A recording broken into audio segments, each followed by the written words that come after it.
We shall move to questions without notice. Are there any questions? I give the call to the Honourable the Leader of the Opposition. Thank you, Mr Speaker. My question is to the Prime Minister. The Prime Minister has said the Minister for Energy will have, quote, unprecedented influence in global climate negotiations as the President of COP31 negotiations. Why isn't this part-time Minister full-time President using this unprecedented influence to lower energy bills for Australians? And, Prime Minister, by what date will the average household power bill be lower than it is today? Call to the Prime Minister. I thank the Leader of the Opposition for the question, and I can imagine question time tactics this morning, because there's about 5 different questions in there. Order. But they have in there 2 consistent points. One is the consistent position that those opposite have of talking Australia down. Always talking Australia down.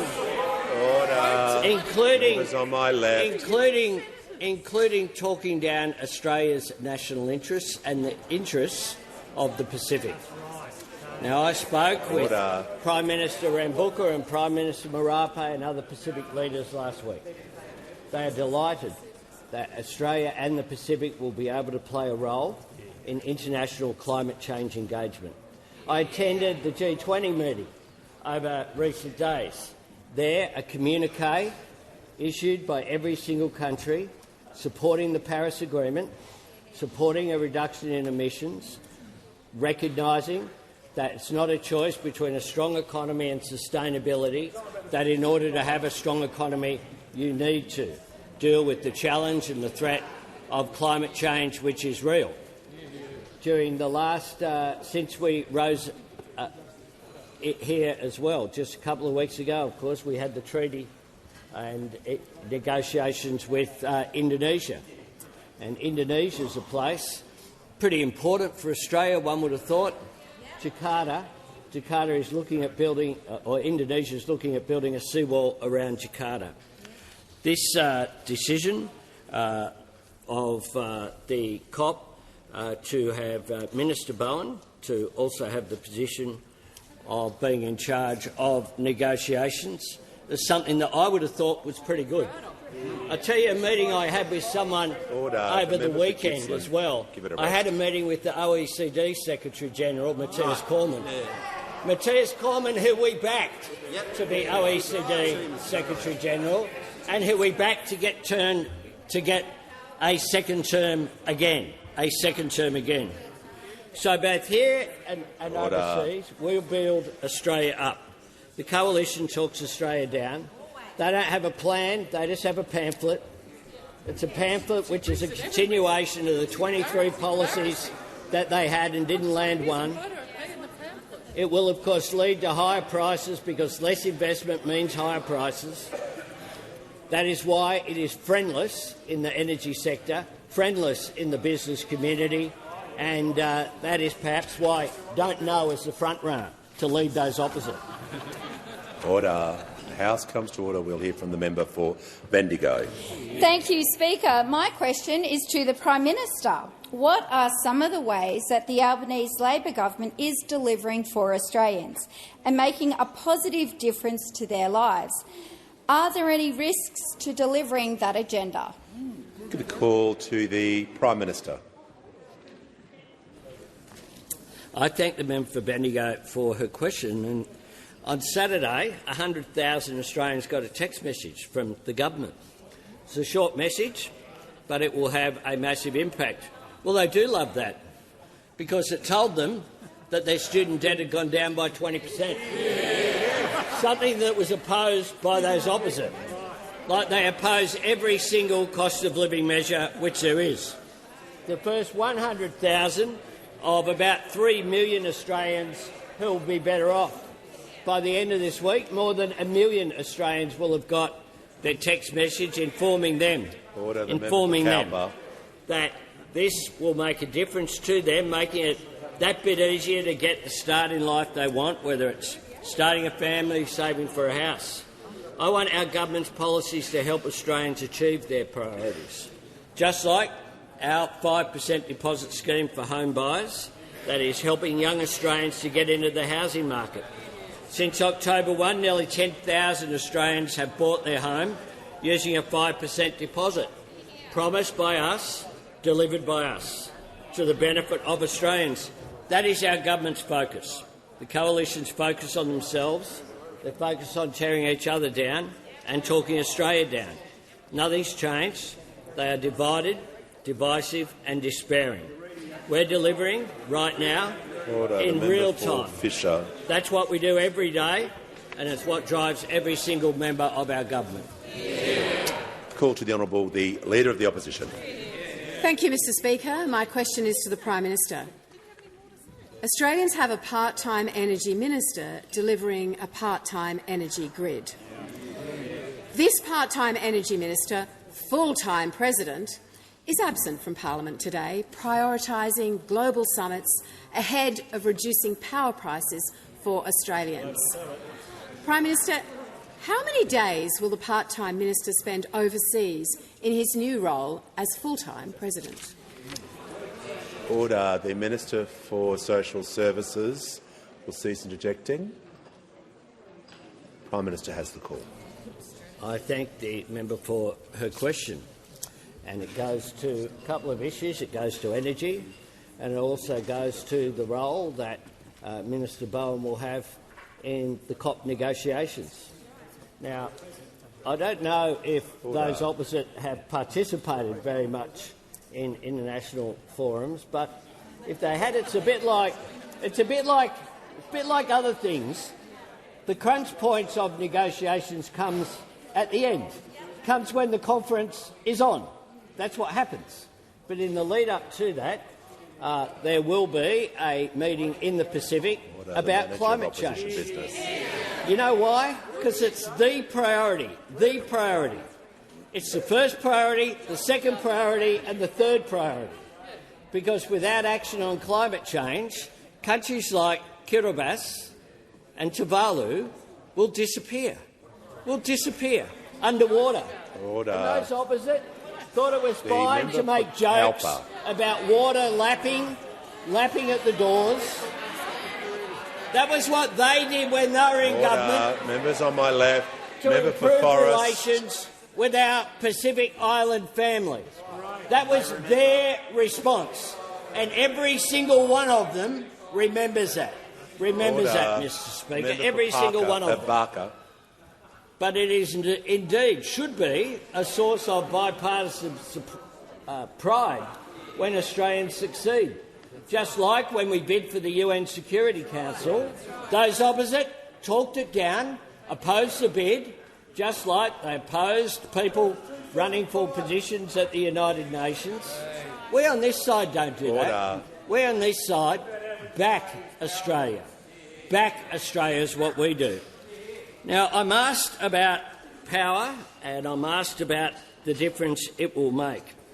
Now, there have been some business reactions to the Coalition's dumping of net zero, a policy that the Leader of the Opposition supported before a few weeks ago, a policy that was put in place by the Morrison government.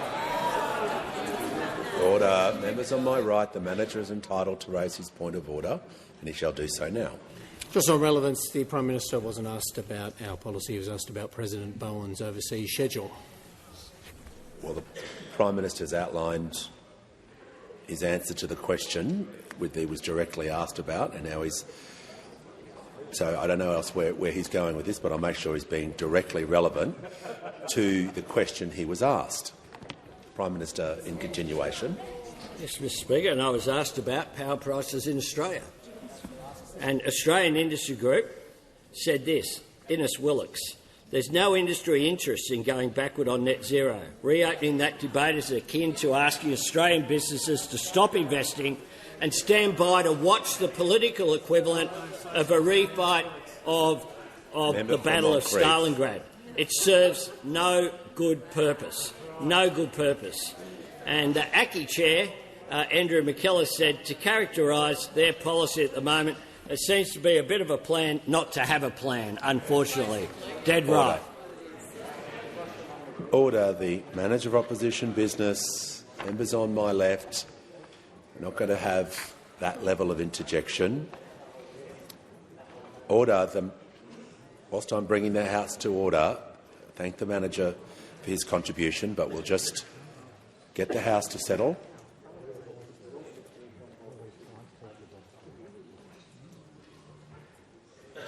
Now we'll hear from the member for Forde. My question is to the Minister for Education.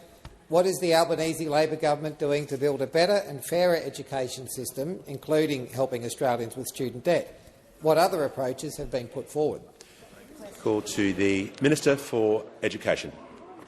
Thanks very much, Mr Speaker, and can I thank my friend the member for Forde for his question and that very handsome mow that he's growing there, all the work he's doing to promote Movember.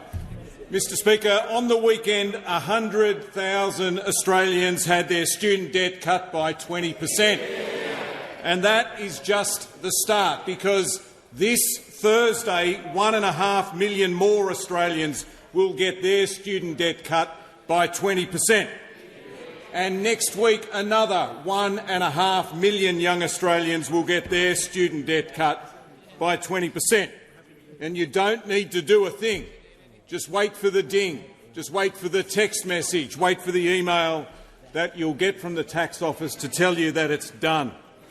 Mr Speaker, this is the biggest cut to student debt in Australian history. The average Australian with a student debt will see it cut by about $5,500. And that's a lot of money that's going to help a lot of Australians. We promised it, Australia voted for it, and now we're delivering it. And the Liberal Party, remember, are still opposed to it. In fact, they hate it.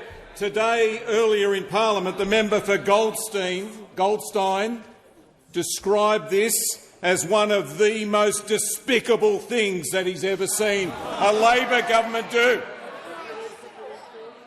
Well, I think I know 3 million Australians who might disagree with him, and their mum and dad and their grandparents. But it's not the only thing that we're doing, Mr Speaker. Next year we'll train more doctors than ever before. Today the Health Minister and I are announcing more medical places to train more doctors at 10 universities across the country. And next year more Australians will also start a university degree than ever before. We're funding an extra 9,500 places next year, an extra 16,000 places the year after that, and the year after that, and the year after that. The number of Australians at uni will jump by 27% over the next 10 years to help to build the sort of workforce that we're going to need. More doctors, more nurses, more teachers, more engineers and lots more.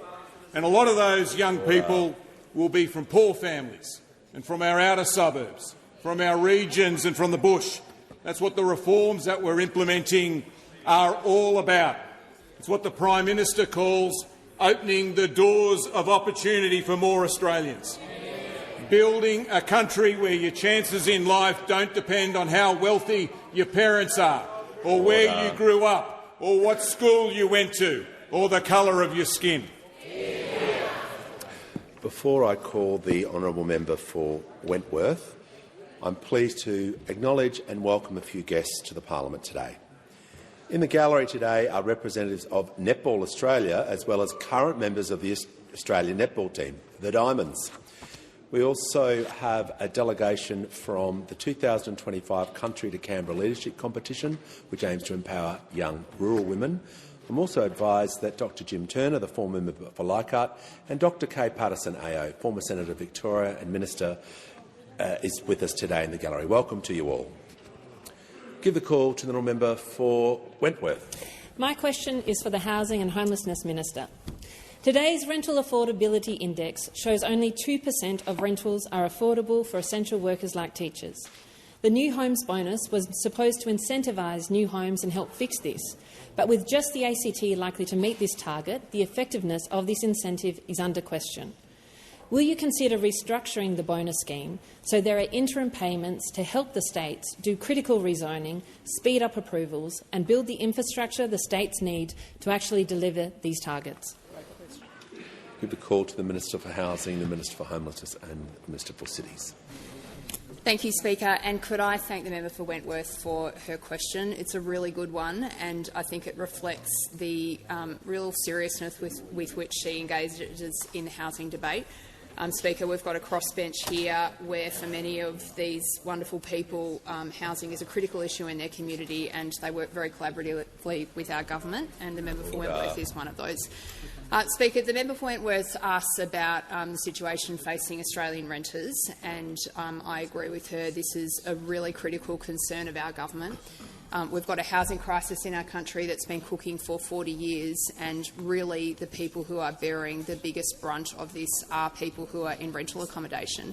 They're feeling it in rents going up too fast and too frequently. They feel it in the lack of power that they have in negotiating with their landlords. And, Speaker, a very distressing share of the nation's renters tell us that they are actually actively fearing practically becoming homeless, and that should not be happening in a country like Australia. So one thing that the member for Wentworth has been really constructive in working with the government on, Speaker, is understanding really what the crux of this issue facing our rental population is, and that is for this 40-year period, our country hasn't been building enough homes. For a long time in Australia, the Commonwealth Government washed its hands of this problem. As you know, Speaker, for most of the time that those opposite were in government, they were so checked out of housing they didn't even have a housing minister to negotiate with. We have changed that, and one of the main ways that we're engaging with states and territories is through something called the National Housing Accord. So, Speaker, instead of saying that our government wouldn't take any responsibility, the Prime Minister's actually stepped up. He's sat down with state and territory leaders across the country, including local government and the private sector, and said if we want to get a change here, we need to make a difference to how our housing system works. The Minister will pause for a moment and just take a seat while I hear from the member for Wentworth on a point of order. On relevance, the question was specifically about the new homes bonus.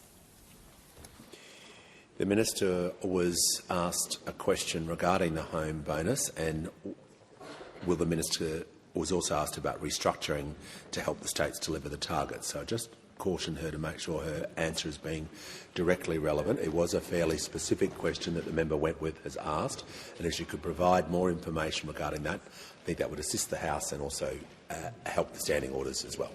The reason I'm talking about the National Housing Accord is because the $3 billion new homes bonus that the member asked me about sits at the end of the National Housing Accord.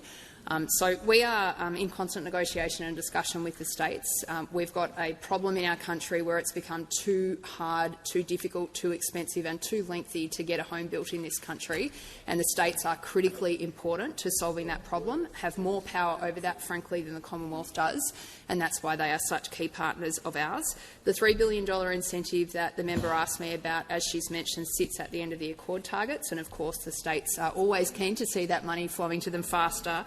But what I would say to the member is that the $43 billion package that sits across all of our housing policies, whether it's building more homes, getting renters a better deal and getting more Australians into home ownership, quite a deal of that money actually flows through the states. So we had, as part of the original negotiation, $1.5 billion in infrastructure funding. Much of that flowed to the states. Round 2 of the Housing Australia Future Fund completely went to the states. We've got $10 billion, which is going to the states to deliver 100,000 homes, and $2 billion that went to them for social housing. So there's a really strong partnership there and quite a lot of money flowing through those states at the moment. Give the call to the honourable member for Swan. Thank you, Mr Speaker. My question is to the Treasurer. What is the Albanese Labor government doing to ease cost of living and modernise the Australian economy? How does that compare to other approaches? The call to the Treasurer. Thanks, Speaker, and thanks to the member for Swan. It was only last week that the Employment Minister and I joined with the member for Swan to celebrate the news that Australia has just ticked over 2 consecutive years of real wages growth in our economy, the 8th consecutive quarter of real wages growth in our economy, and that comes after real wages were falling 5 consecutive quarters when we came to office. In fact, real wages were falling sharply.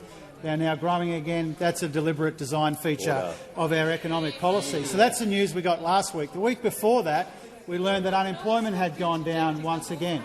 And under this government, the lowest average unemployment of any government in half a century, 1.2 million jobs, 4 in every 5 of them are in the private sector, Mr Speaker. And so what we are doing with our tax cuts, with our approach to the labour market, is ensuring that more Australians are working, earning more and keeping more of what they earn, Mr Speaker.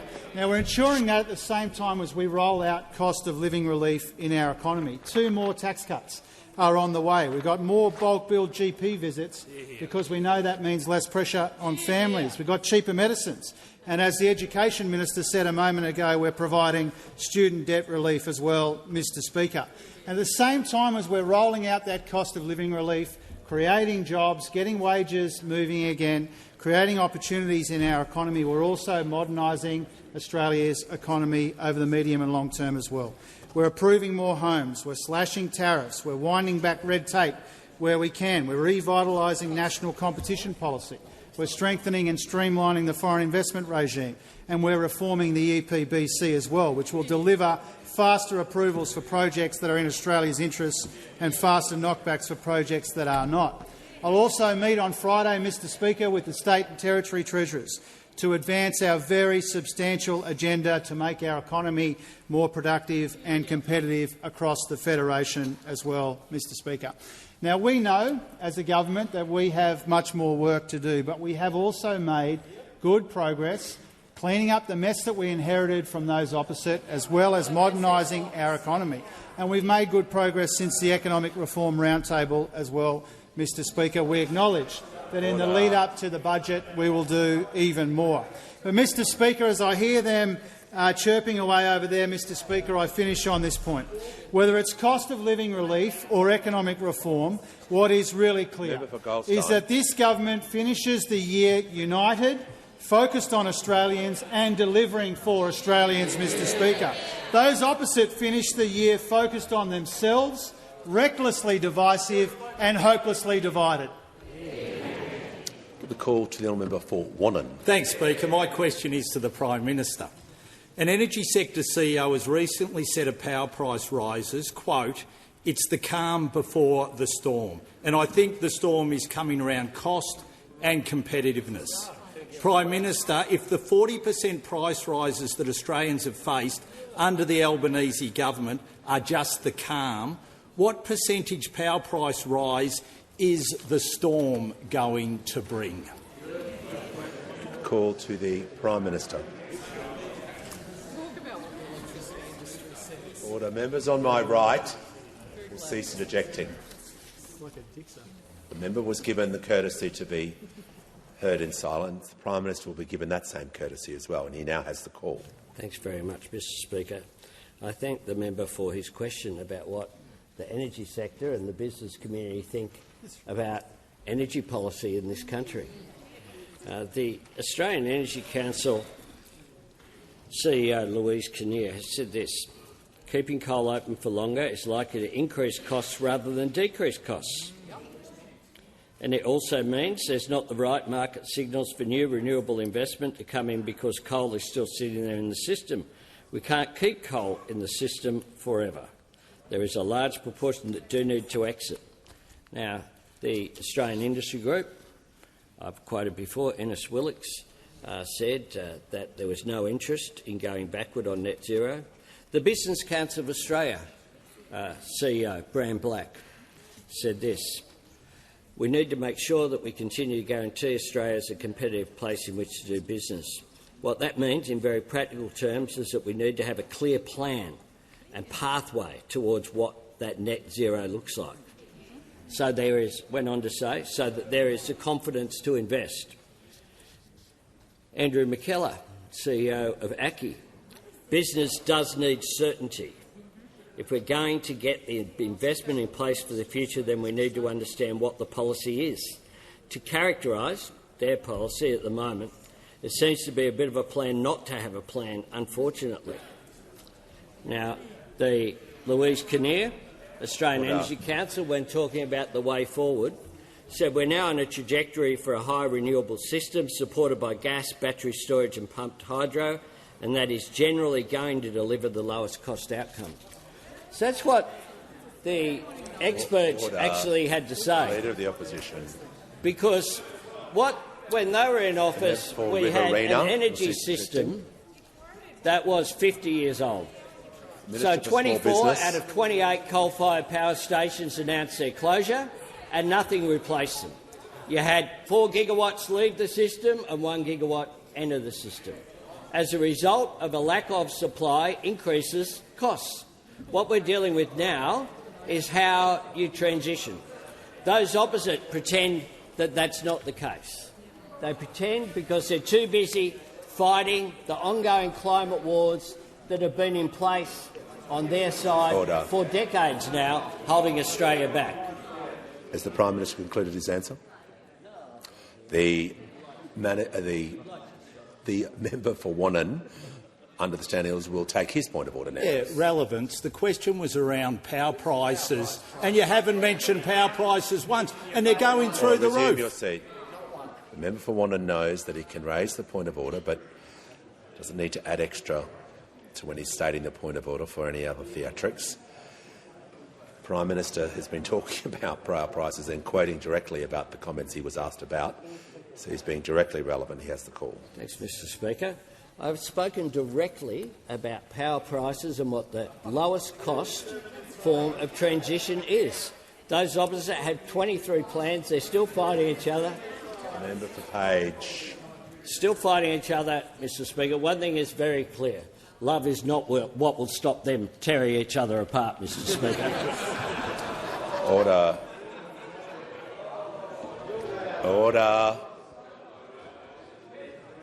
The member for Riverina, I can hear very well today.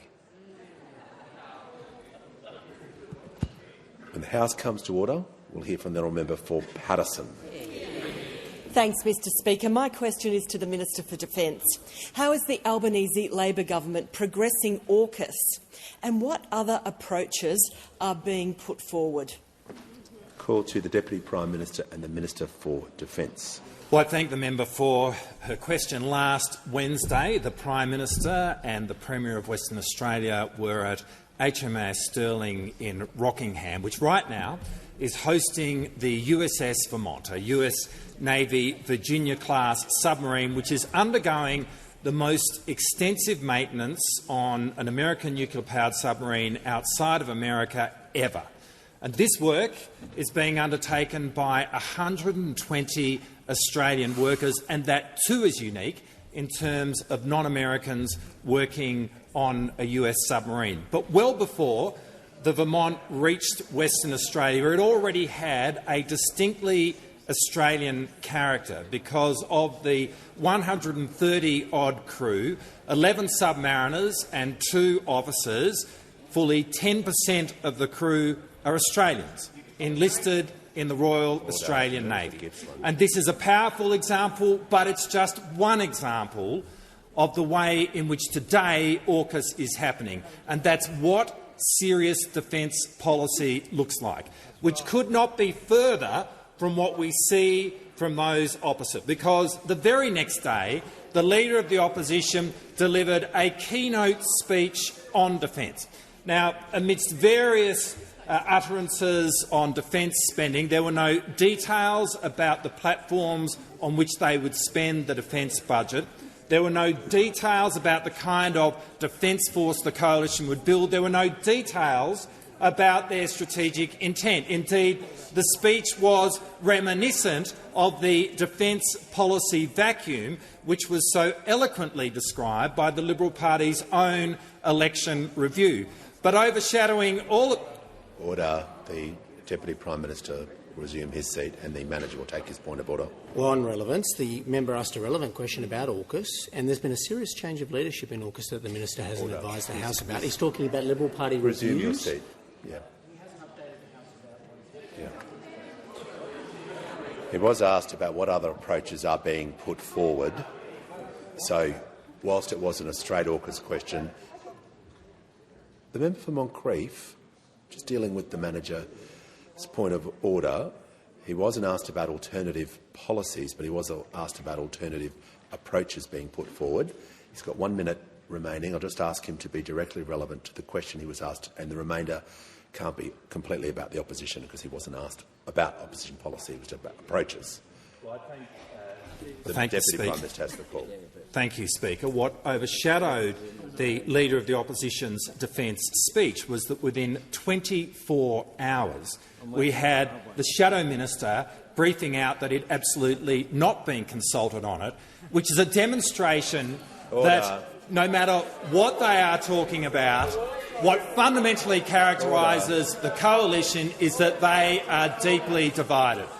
But then again, why would the Leader of the Opposition consult with this Shadow Minister when in this very week you've got Brutus 1 here and Brutus 2 up there engaging in the most unedifying, knife-sharpening competition, the Prime Minister, while those opposite— just pause. Order. Order. Order. Look, I know it's order. We're not going anywhere until everyone— The member for Bruce is warned. I know it's the last week. I'm just going to ask the Deputy Prime Minister to temper his language, and he has 8 seconds left.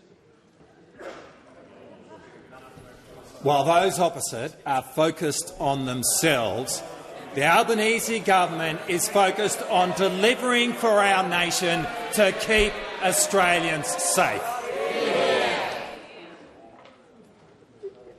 Give the call to the Leader of the Nationals. Thank you, Mr Speaker. My question is to the Prime Minister. Prime Minister, there are less than 5 weeks left in 2025. When will Australian families receive your promised $275 reduction to their power bills? Give the call to the Minister representing— Order.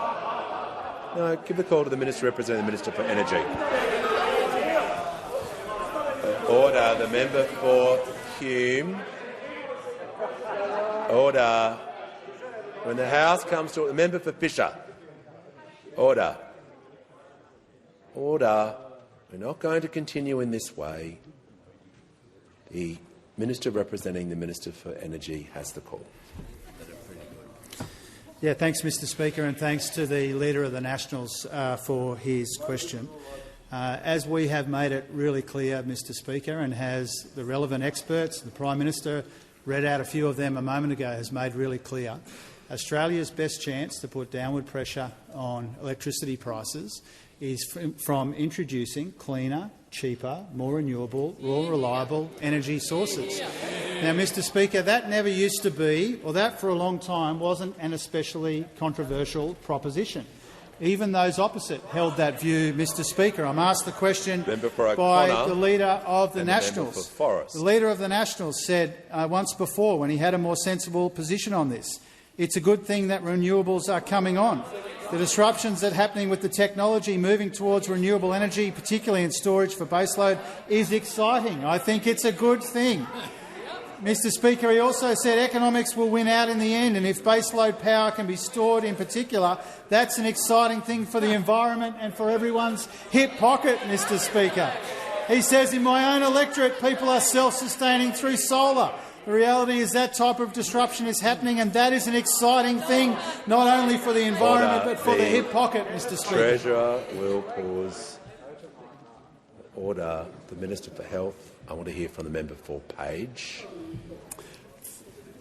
Thank you, Speaker. The point of order is on relevance. It was a very tight question about the $275 promise to lower bills from the Prime Minister. I understand the Treasurer is quoting the person who asked him the question. So if you're asking a question and the person probably will open themselves up for comments for what they have said as well. I think that's a long-established tradition. If he's going to go into too much other alternative policies, he won't be able to do so. But he's had halfway through, and I'll make sure he's being directly relevant to the question he was asked about from the Leader of the Nationals. But if the Leader of the Nationals asks a question, ergo, you're going to get some blowback or pushback about what you were from the person asking the question. The Treasurer in continuation. Yeah, Mr Speaker, I'm asked about power bills, and I'm answering a question about power bills, reminding the House that the Leader of the Nationals once had a more sensible position on this. Now, the upward pressure on electricity prices in our energy grid, Mr Speaker, doesn't come from the new, cleaner, cheaper, renewable, reliable energy. It comes from the legacy of 22 failed energy policies, which saw 4 gigawatts of energy come out of the grid on their watch. Treasurer will pause. Treasurer will pause. Treasurer will pause. No. Treasurer will pause.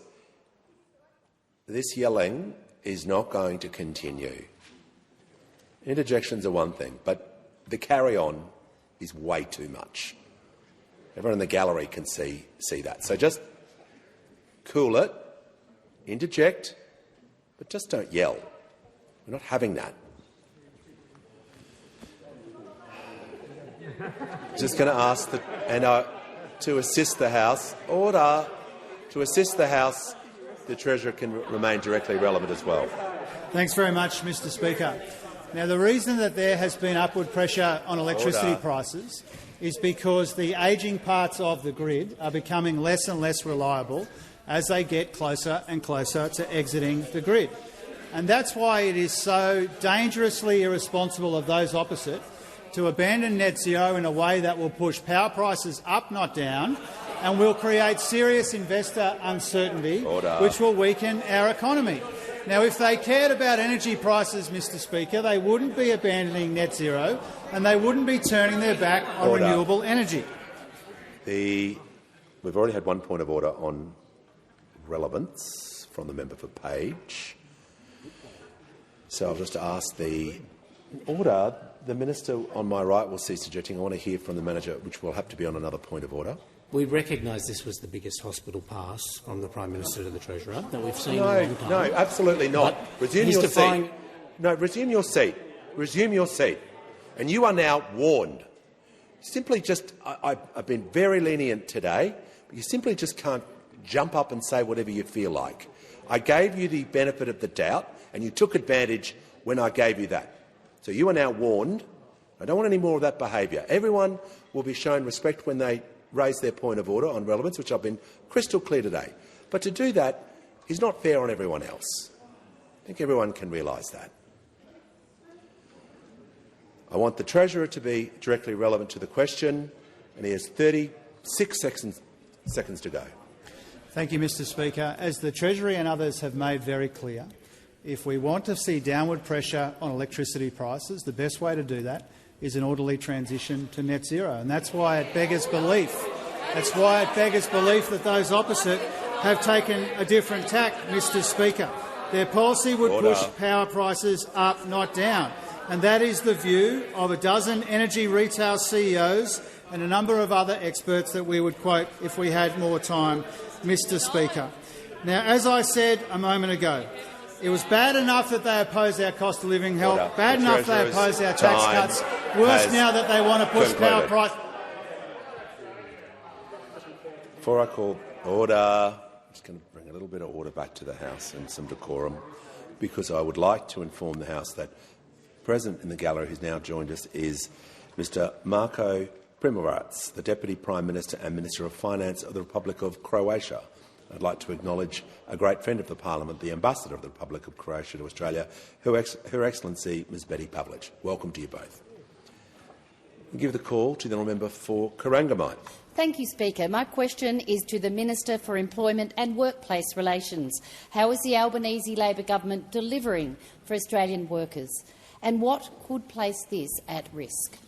The call to the Minister for Employment and Workplace Relations. Well, thank you, Speaker. I'd like to thank the member for Corangamite for the question, but also her advocacy on behalf of working people right around this country. Now, the Albanese government has delivered the most significant workplace relation reforms since the Fair Work Act was introduced, and they are delivering higher wages for Australian workers.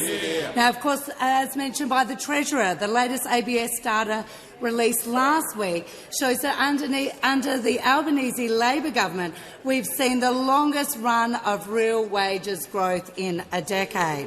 Now, one of the policies that's delivering significant pay increases for hard-working Australians is our Same Job, Same Pay reforms. The Albanese Labor government introduced this change, which was based on a very simple idea. If you're doing the same work, you deserve to be paid the same. But this wasn't happening, and we had seen workers employed by labour hire receiving significantly less than other staff that they worked alongside. Well, our government has fixed this. It's been just a year since the pay rises started to flow as a result of our same job, same pay changes.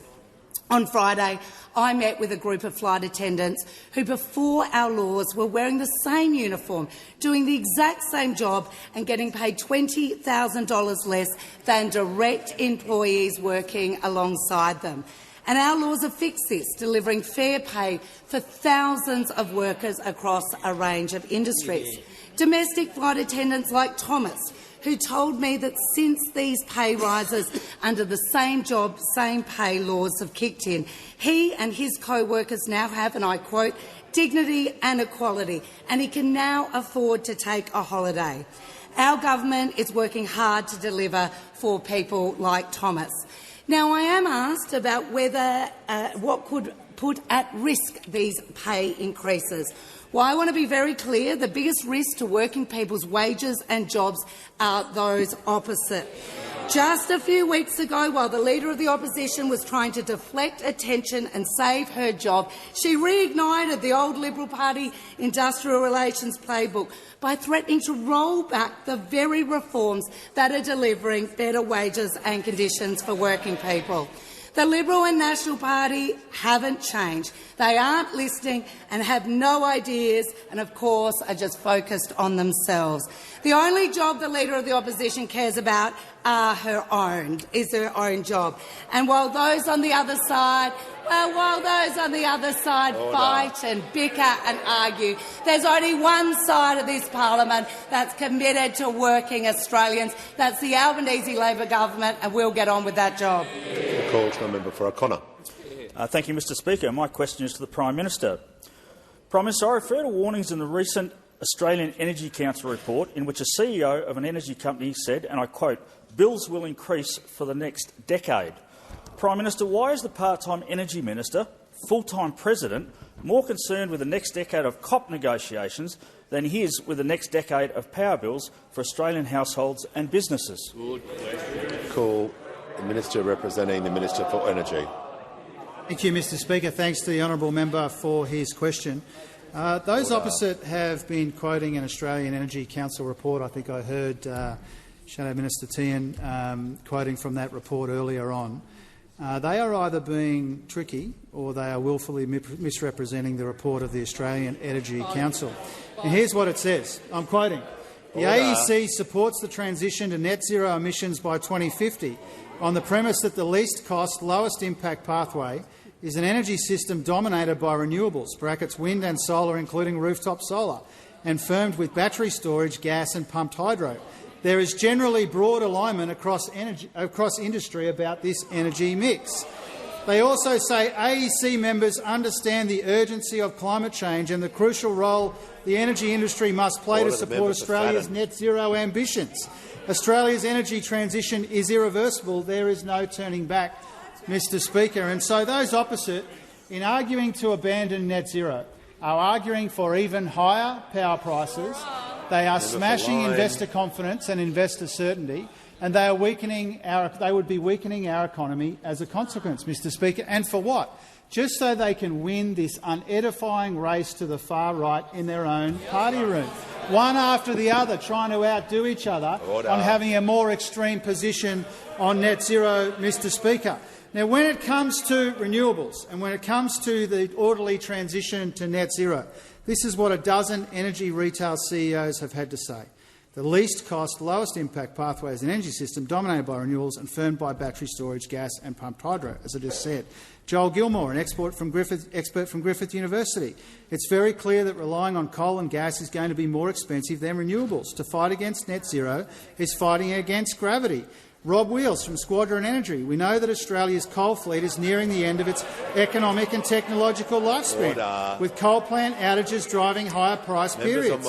Coal is killing affordability and reliability. What about Frank Calabria from Origin then, Mr Speaker?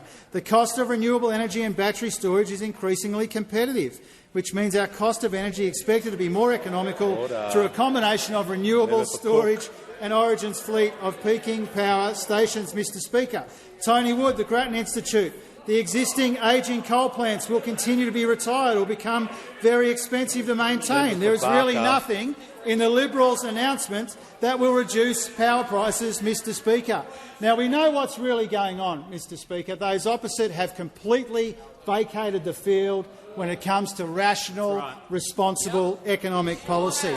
And we see in Nikki Sava's book that they're all lining up to dump on the former leader. They're all trying to blame Peter Dutton for their woes, Mr Speaker. In Peter Dutton's defence, look what he had to work with over there. The least talented, most divisive, most divided frontbench in memory.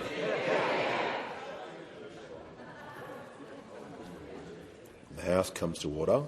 We'll hear from the honourable member for Spence. Thank you, Mr Speaker. My question is to the Minister for Communications.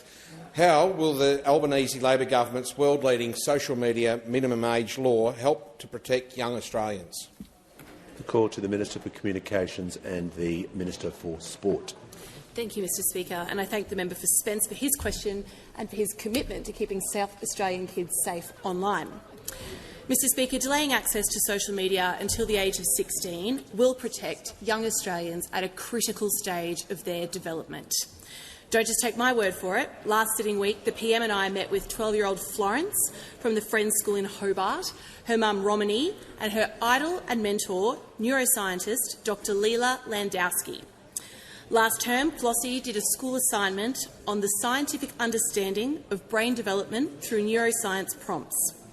And the motivation for her assignment was to help her school friends better understand the evidence behind our social media minimum age laws. To show that Parliament didn't just increase the minimum age because we're all old and boring and out of touch, but because we want what's best for them. In her research with Dr. Leela, Flossie found out about the dopamine loop. Dopamine is a hormone that makes you happy and it triggers your reward system. But Flossie found that the problem with social media is that it's like we're hooked up to a dopamine drip, getting constant hits, watching videos and getting likes and comments. But this is bad for our brains because we get used to feeling happy all of the time, and it can make real life feel boring. Flossie's findings were backed up by Dr. Leela, who shared that young brains are particularly vulnerable to social media because they're developing brains and they're going through a huge rewiring process, learning how to navigate the world and be best versions of themselves. And during these vulnerable times, their brain is driven to doing risky things that feel good. They learn that if I behave this way, people will like me, and if I behave this way, people won't like me. And that's necessary to becoming a fully functioning adult. But because young brains are so attuned to needing social approval, it means they're more likely to be influenced by the content that they are consuming. And that is exactly why, last year, the Albanese government legislated a minimum age to access social media accounts, to give young people like Flossie and her schoolmates 3 more years to build their community and their resilience in the real world, to become the best version of themselves and to find out who they are before platforms assume who they are.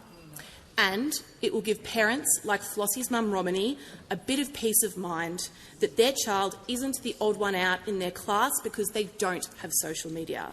Because from 10 December, nobody under 16 should have a social media account.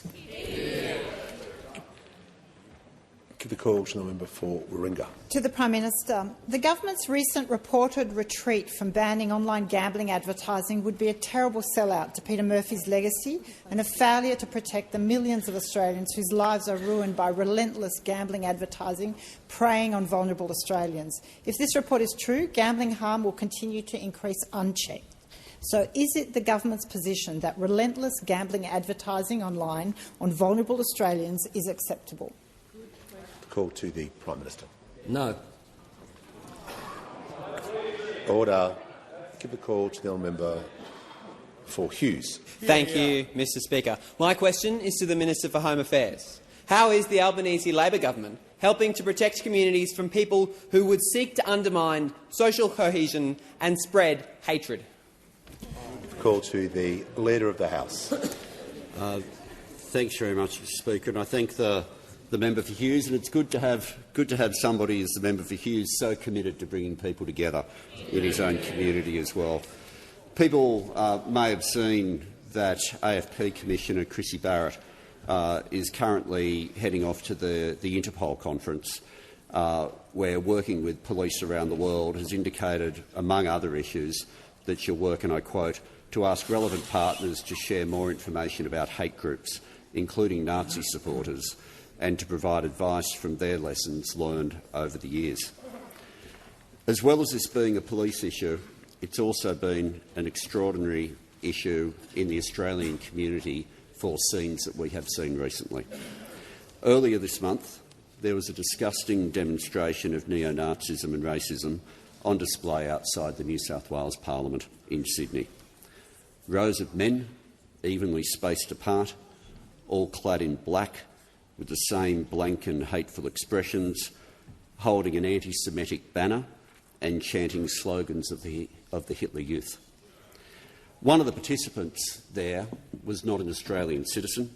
He was a visa holder, he was a guest in this country, and he is no longer welcome here. His visa was cancelled and the Australian Border Force detained him. The man is currently in immigration detention, awaiting removal from our country. There's a really simple principle. If you're on a visa, you're a guest in the country. And just like if you're a guest in somebody's home, if you turn up to wreck the place, you'll be asked to leave. We're setting a standard for Australia. The last thing people want is for the conflicts or hatreds of overseas to be imported here. Modern Australia and multicultural Australia are the same thing. And someone who gets involved in that sort of movement should not pretend that somehow they are being patriotic about our country. They are people who hate modern Australia. The priority of this government, and I'd say this parliament, is to defend the right of every Australian to be safe and to feel safe. The neo-Nazi who is now in immigration detention had a view that there are people who should leave Australia. Well, he can lead by example and leave by example. On indulgence, the manager to associate his remarks to the minister. Yeah, no, thank you, Speaker. It is the minister is to be commended on his swift and urgent action in relation to this, and we stand ready to assist the government, especially to get to the bottom of exactly how a movement like the Nazi movement can officially apply for and have a protest outside Parliament and the New South Wales government, and also to make sure that these extremists are tackled every way possible. Call to the member for Barker. Thank you, Mr Speaker. Mr Speaker, my question is to the Prime Minister. The CEO of one of Australia's energy retailers recently warned, and I quote, "The cost of this transition is really going to affect the people who can afford it the least, so the people that are already struggling to pay their power bills are going to get slammed with more cost." Prime Minister, why is the part-time Energy Minister full-time President globetrotting around the world seeking to broker global climate conference communiques instead of helping struggling Australians at home? Call to the Treasurer representing the Minister for Energy. Mr Speaker, those are not conflicting objectives, because the global shift to net zero is a massive economic opportunity for our country, our economy and for its people. And I think if anybody is scratching around for a reason why those opposite are unfit for office, it's all these questions that suggest that Australia should not have an influential voice in the direction that the world is taking on energy. On this side of the House, we're providing electricity bill relief. We had the gas caps. We've got the batteries subsidies, which are working extremely well. And we're introducing cleaner, cheaper, more renewable, reliable energy into the system. Now, if those opposite really cared about power prices for Australians, they would support our efforts to introduce that cleaner and cheaper energy. But also, Mr Speaker, if they really cared about lower electricity prices for Australians, they wouldn't have come up with this economic insanity, which is to try and run interference on an orderly transition to net zero in our economy, Mr. Speaker. Now, I'm asked about energy CEOs, Mr. Speaker, and I've made it clear, whether it's Frank Calabria from Origin, whether it's a dozen energy retail CEOs who issued the report, Mr. Speaker, whether it's Mark Collette from Energy Australia, whether it's Damien Nix from AGL, sensible, rational, responsible people all have the same view, that if you care about energy prices, it's about cleaning up the mess that we inherited from those opposite when they let 4 gig go out of the system and only put 1 gig back in. And we have been working away very urgently to try and introduce more of that cleaner and cheaper energy, Mr. Speaker. Now, if they cared about energy prices in this country, they wouldn't be going out of their way to create this extreme investor uncertainty, which will weaken our economy, Mr. Speaker. Now, I say this to those opposite. It is a fair effort, Mr. Speaker, to have a less responsible approach to net zero than Scott Morrison did. But that's what they've achieved, Mr. Speaker, and you know why they're doing it. They couldn't give a toss about electricity prices for Australians. All they care about is the internal politics of the coalition party rooms, and that's what we're seeing with this unedifying spectacle, Mr. Speaker. Has the Treasurer completed his answer? Yeah. Give the order, and the member for Cowper was continually interjecting after he was warned. So I'm feeling, just feeling generous. I know you're looking like you're packing up, but just order. Just reminding everyone it's a definite signal not to interject once you've been warned. Order. We welcome back the member for Holt with her question. Thank you, Mr. Speaker. My question is to the Minister for Social Services. How is the Albanese Labor government delivering on its commitment to strengthen paid parental leave, and what other approaches has the government been asked to consider? Call to the Minister for Social Services. Thank you, Mr. Speaker, and I want to thank the member for Holt for her question and welcome her back with baby Ilya. Congratulations. I know that she's a big supporter of paid parental leave. It's hard to imagine that before the Rudd and Gillard governments, Australia was one of the very few developed countries that didn't have a paid parental leave scheme. It was Labor that first introduced the scheme, and it's this Labor government that has expanded it. In fact, under this Prime Minister, Australians receiving paid parental leave are about $12,000 better off. In fact, we've almost doubled the paid parental leave entitlement, and about 180,000 families are benefiting every year. Those families are getting more time, an extra 2 weeks this year, another extra 2 weeks next year. They're getting more money with higher payments and paid parental leave, getting superannuation for the first time. So in retirement, those people will be about $4,500 better off.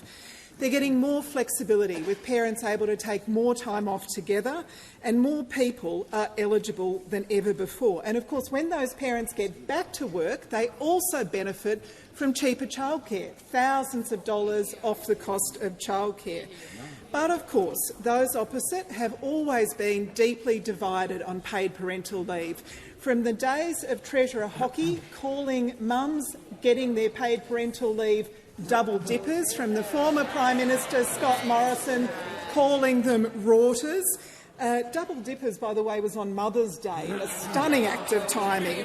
And then more recently, the member for Goldstein saying, "To me, PPL is a very bad scheme. It's not my choice that women have children, it's genetic." And of course, if that's not enough, we've had the members for New England, for Bowman, for Barker and for Canning try and hijack the debate on baby Priya's bill. Now, to her credit, the Leader of the Opposition properly supported that bill, and indeed it should have been above politics. Instead, we had these blokes trying to hijack the debate, implying that women would get pregnant, have a late-term abortion to receive an entitlement to paid parental leave. While the Liberals and Nationals continue to be divided on paid parental leave, on this side of the House we are absolutely clear. We support families, we support new mums, we support those families with their beautiful new babies, and if a family has that terrible tragedy of stillbirth, we will support them too. Call to the member for Ryan. Thank you, Speaker. My question is to the Chair of the Standing Committee on Social Policy and Legal Affairs, the member for Boothby. The 2023 Murphy report of the Social Policy and Legal Affairs Committee recommended implementing a comprehensive ban on all forms of gambling advertising. Can you confirm for the House that this was the recommendation of the committee, that the government has not responded to the report, and inform the House of any procedural steps taken by the committee to secure a response to the report from the government? I have a problem with that, but look, under the standing orders, those sorts of questions can only be asked on specific details, not the policy content that the Chair would be responsible for. So you'll have to rephrase it, otherwise I will rule that question out of order. We simply aren't going down. It's got to be about the process and timings, not about the policy. We'll ask the Minister then. I'll rephrase the question and ask the Minister, if that's acceptable to the Speaker. My understanding was that under Standing Order 90 that a question like that could be asked of a committee Only chair. on specific details, not policy. Okay. Look, to be fair to the member for Ryan, address the question to a minister and it will be a lot easier for the House to deal with. It has now been almost 2.5 years since the Murphy report recommended banning gambling advertising. In that time, Australians have lost well over $60 billion. Why are you putting the interests of Sportsbet ahead of the interests of ordinary Australians? That was the question to the Minister for Communications. You'll need to indicate, Member for Ryan, who the question is to. The Minister for Communications. Thank you very much, Speaker. The Minister for Communications will be able to address that, the topic of the question she was asked. Thank you very much for the question, Member for Ryan. As you would have heard before, the government has delivered the most significant online wagering harm reduction initiatives of the past decade, including launching BetStop and banning the use of credit cards for online wagering. BetStop is the most significant gambling reform of the past decade, and it was this government, the Albanese government, that delivered these reforms, and we're really proud of the positive impact that it's having. And I'd be pleased to update the House of Representatives that the BetStop has now officially reached 51,079 registrations, 38% of whom have chosen a lifetime ban. Mr Speaker, that is over 50,000 people who have been able to block access to all phone and all online gambling providers. Mr Speaker, I've had meetings with harm reduction advocates, with broadcasters and with sporting codes as we seek to further minimise the harms of gambling, and I have not met with any gambling companies.